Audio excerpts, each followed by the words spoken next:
Great. So we're live now. Hi everyone. My name is Tamaghna Basu. I'm the founder of DataSecure.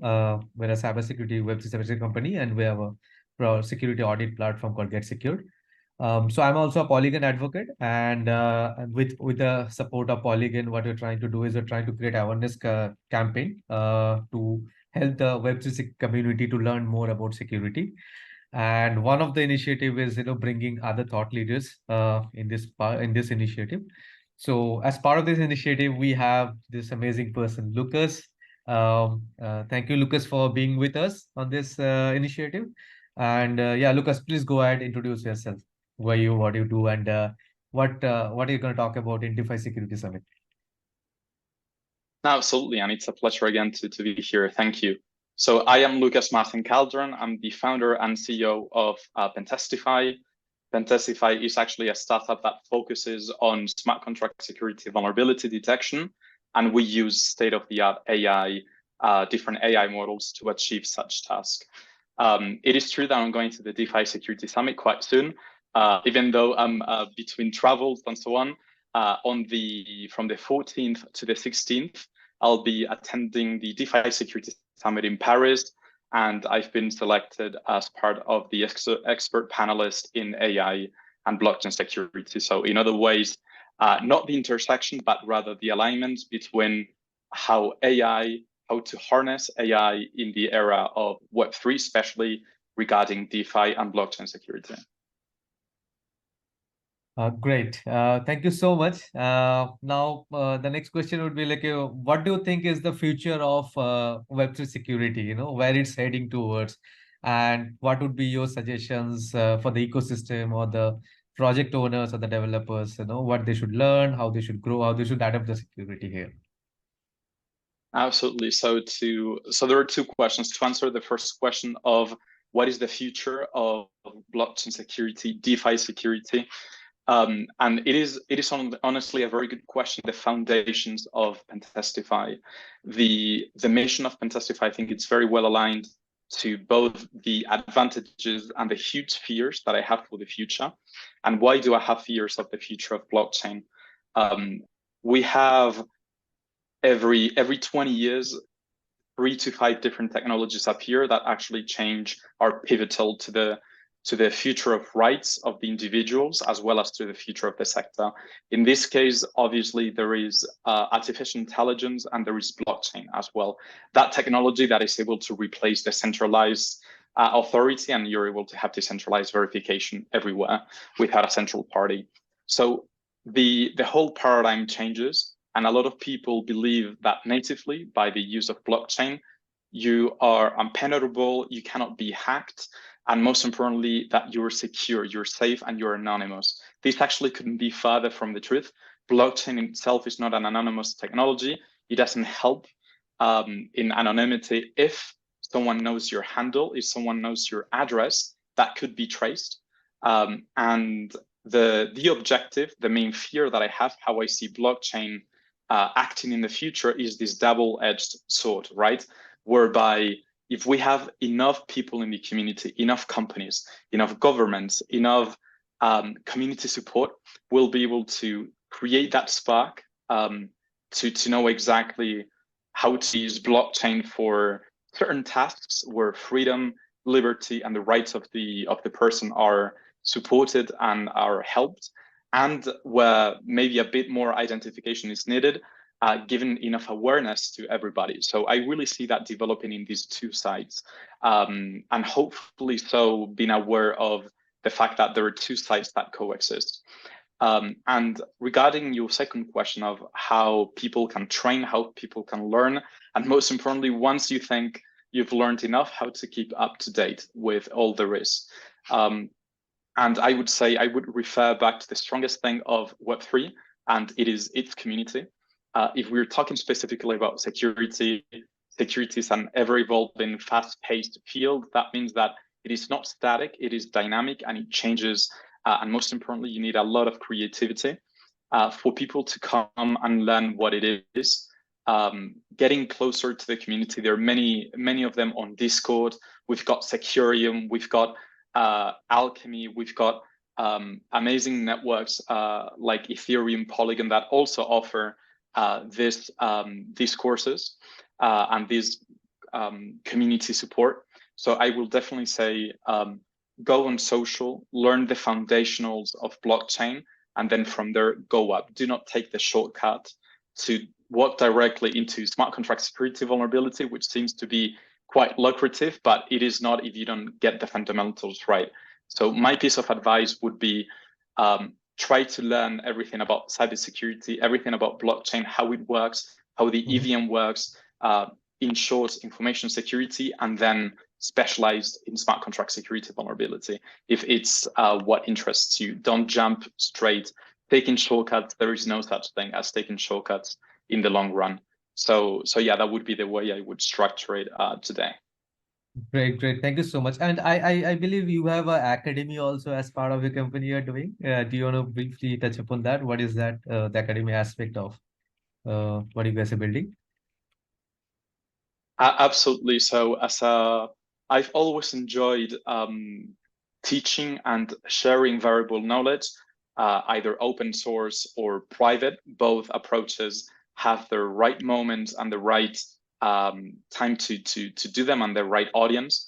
At Pentestify, we have 3 products. One of them is called the Academy, and we plan to upskill all the biggest companies, the blockchain developers, to be able to develop safe code by design. Because I don't know where we're getting it wrong, but it seems that smart contract security auditors are rebuilding entire systems instead of simply auditing the code. So to make sure that auditors audit and developers develop safely, I do believe upskilling is one of the main things of the future, and that's what we're preparing. We've already been preparing it for 1 year, and I've got more than 6 years of experience in either bootcamp courses, academia, academic courses, both workshops, online, physical. So yeah, I'm very excited to be developing this and be releasing this in the upcoming year. Great, great. We really look forward to that. And any recent hack which you come across, which you found it interesting, and what would be your recommendation how this could have been prevented? Absolutely. No, the question is, what hack don't I come across?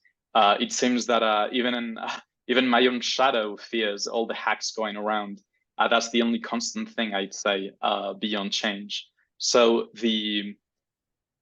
even from a personal perspective, I would say the one that impacted me the most in the recent months would be the Tornado Cash hack. To give a short description of what it was, the governance tokens of Tornado Cash, as you know, a token gives you a token can give you, and in this case, it gives you rights to vote, to be part of that governance, selecting which new smart contract, which new functionality to add to the network, to the protocol. So that whole governance systems got hacked because the malicious party, the hacker, whether it was a single person, which it seems at the end that it was, or a group behind, stole around 10,000 different tokens, giving them enough votes to decide on the future updates of the protocol. That actually got reverted, but yeah, it tells us a very important a very important lesson that even if the smart contracts are audited for the protocol itself, there is a continuous audit needed in the governance section. That means that the governance, the people in that governance section should not only be expert auditors, should either be that or hire an expert auditor for every single update. Of course, this was learned a bit too late, but it could serve as a perfect example of a protocol using a technology that is safe, but implemented in the wrong way, and in this case, the governance. Got it. And what do you think this could have done to prevent that, in the very beginning? Is it the monitoring aspect you want to highlight, or what is your take on that? So in order to have prevented that could have been avoided by the governance group within the Tornado Cash to have looked at the smart contract more carefully. In this case, the alleged voter, the alleged person proposing their new functionality, they said that it had the exact same one as the previous one, but however, it had certain different aspects, such as a self-destruct code, and together that with a create to opcode, it meant that the contract was deleted from the protocol itself, and in the same address re-uploaded the malicious one. Simply by taking a look at the new smart contract proposed, the new functionality proposed, and not in a static way, such as tools like Slither or Securify, but rather the semantics of it, the business operations, the business flow on top of the protocol. A self-destruct by itself is not bad to use, even though that could be a quite polemic statement, of course. But staying neutral is not, by definition, is not, you're not trying to hack a system by doing a self-destruct, and it really depends on the context and your intentions. And in this case, that was overlooked. Just that simple mistake. Got it. Great. I think, as I said, this is a very quick, short bite. So thank you so much again for your valuable thoughts. And what is the expectation from the DeFi Summit? What is that you're looking forward to the summit? I'm actually very excited for the summit, and I have a couple of conferences lined up right after. But the DeFi Security Summit has the biggest advantage of gathering world leaders in the DeFi and blockchain security space. I've got a lot of people that I've met through expert channels or Twitter or other sites of social media or even collaborations. And it seems that we are now gathering in the exact same place to share what we're most passionate about, whether it's during the presentations, the speaker notes themselves, or even after the event. And actually from the schedule itself, it seems that it's going to be quite packed. Some days actually been a 12-hour day of talks. So definitely, I hope there is coffee there, but yeah, already taking the notebook and the excitement to go talk with other people and share what I've learned and hear and learn from other people what they've seen and learned as well. Great. Brilliant. So I wish you to have a great time in DeFi and wish you all the best. Thank you again for being in the show. And yeah, I look forward to hear more from you guys, your company and I know your upcoming tools and product you guys are releasing. Thank you so much. Thank you. A pleasure.